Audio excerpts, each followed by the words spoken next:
West Virginia is a beautiful state, cloaked in thickly forested mountains, broken up by deep and green river valleys.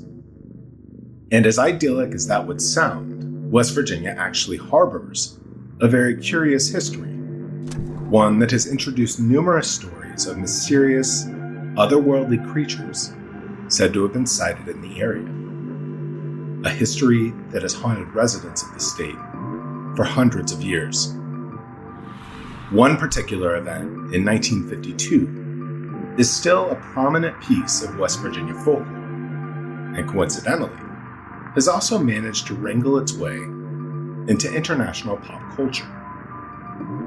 Known as the Flatwoods Monster, the creature has become an icon among cryptid enthusiasts worldwide.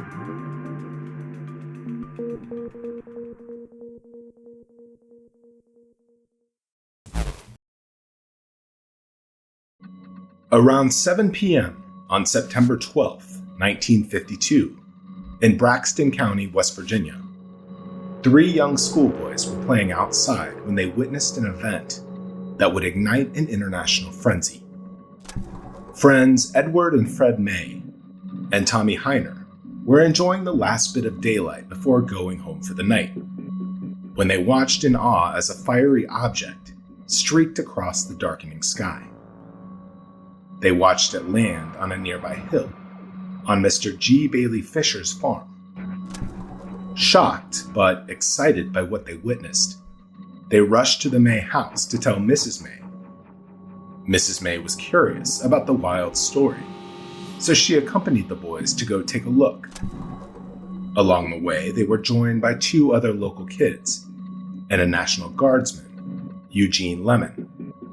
Lemon had his dog with him, and the group went to the Fisher farm to investigate. By the time the group arrived at the farm, darkness had fallen and the fog was beginning to creep in.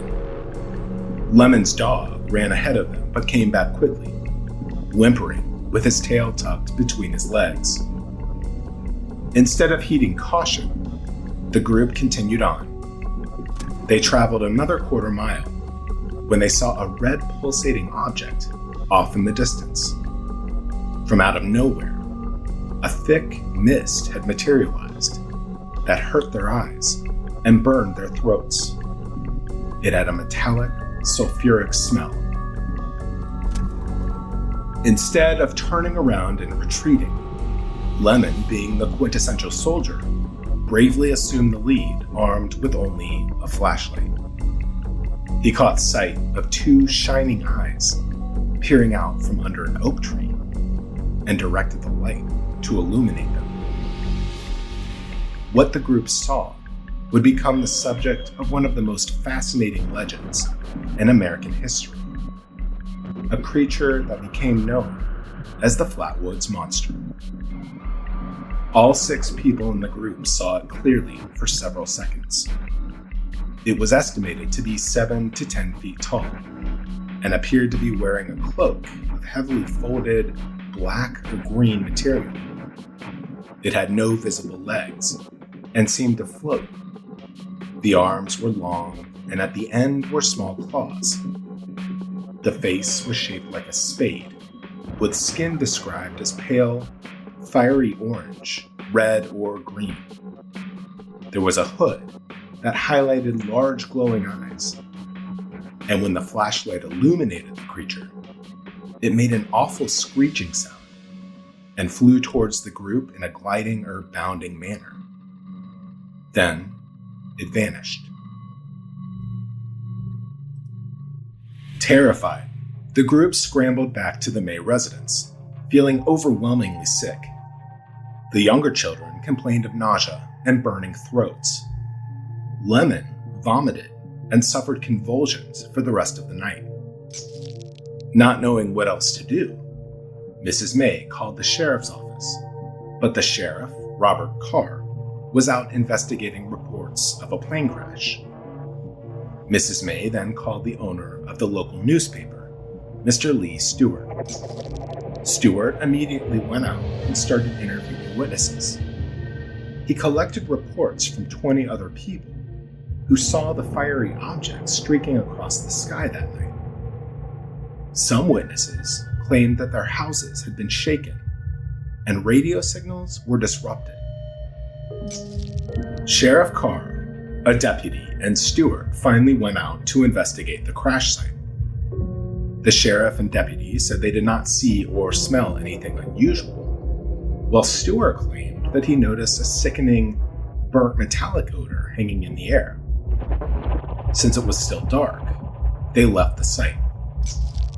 The next morning, Stewart returned alone to the site. He saw 2 long skid marks in the grass and a black oily substance on the ground. He went back to his shop and printed the story.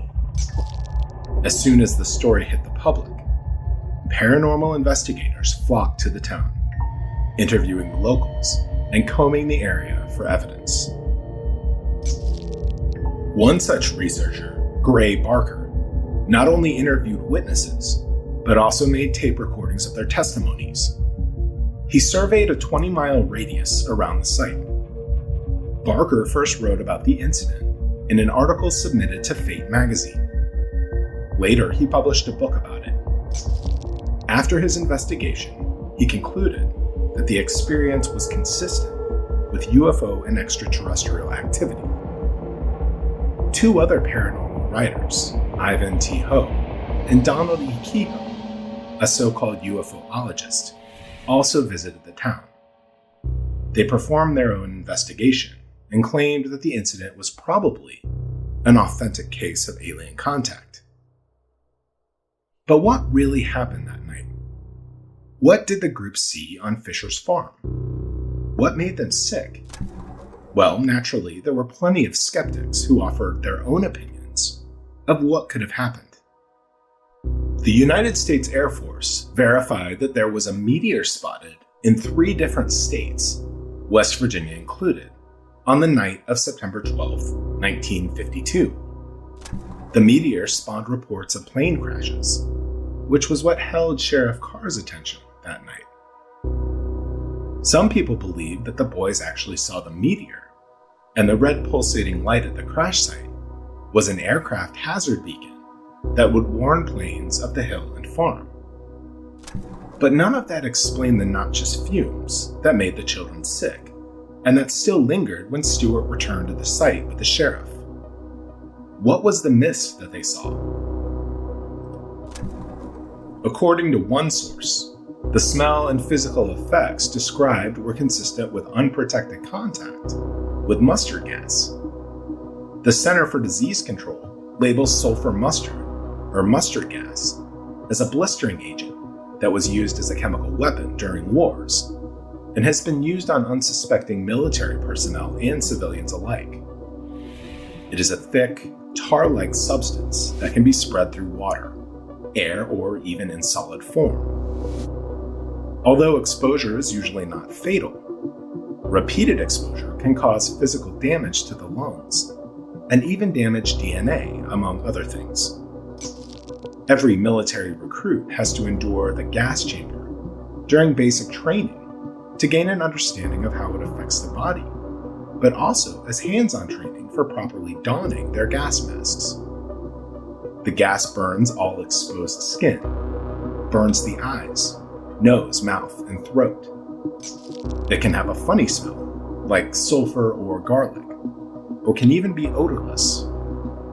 Some exposed recruits get violently ill, but once the gas mask is properly adjusted, symptoms of exposure ease. The mask does nothing, however, for exposed skin. Perhaps this mysterious creature used a similar chemical as protection.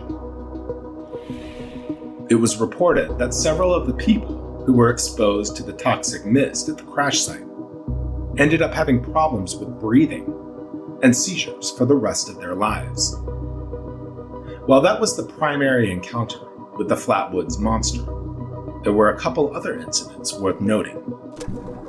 A week prior to the official incident on September 12th, a mother and her 21-year-old daughter had an encounter with a mist cloud that, quote, smelled awful. In fact, it affected the daughter so strongly that she was hospitalized for 3 weeks. And on the day after the sighting, on September 13th, a couple were driving along a road in nearby Frametown, West Virginia, when their car suddenly died. They got out and tried to restart it. The couple were then overcome by a putrid mist smelling of sulfur. A monster materialized from the darkness that resembled the Flatwoods Monster, but had a lizard-human hybrid head. This particular creature came to be known as the Frametown Monster. The Flatwoods Monster has never been seen again, but that hasn't stopped the legend or erased the lore from local memory. In fact, it's done quite the opposite.